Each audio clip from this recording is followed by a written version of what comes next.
doesn't match what God's put on the inside. But don't sit around in self-pity, depressed, discouraged. Go out and find some place you can dream. Go to the park and watch the sunset. Look up at the stars and think about God's goodness. You got to get out of that well. Find some place that inspires you. Some place where your faith will be elevated. And that's why it's important to come to a church like Lakewood, where people are going to build you up and not tear you down. Where people are going to challenge you to rise higher, to become all God's created you to be. Listen, I know people, they come home from work every night and watch the same depressing TV shows week after week and wonder why nothing gets better. No, if you're going to enlarge your vision, you got to get out of a limited environment.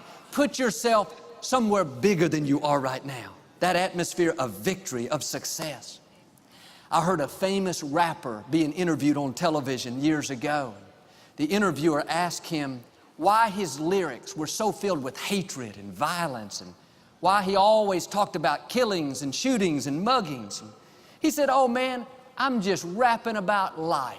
That's the way the world is."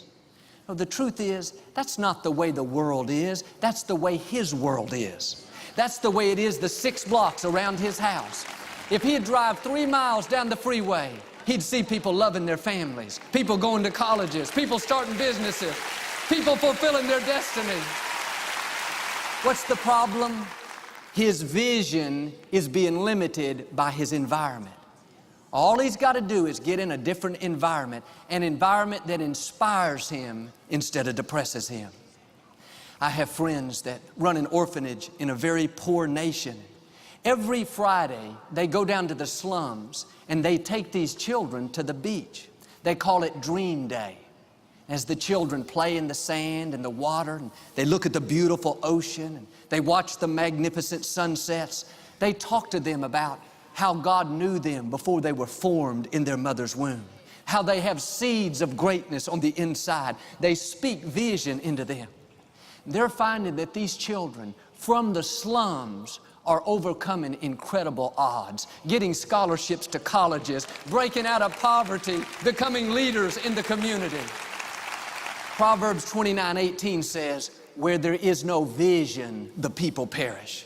Doesn't say where there's no money, where there's no opportunity, where there's no talent. What limits us is a lack of vision. If you're going to enlarge your vision, you need to get around other dreamers.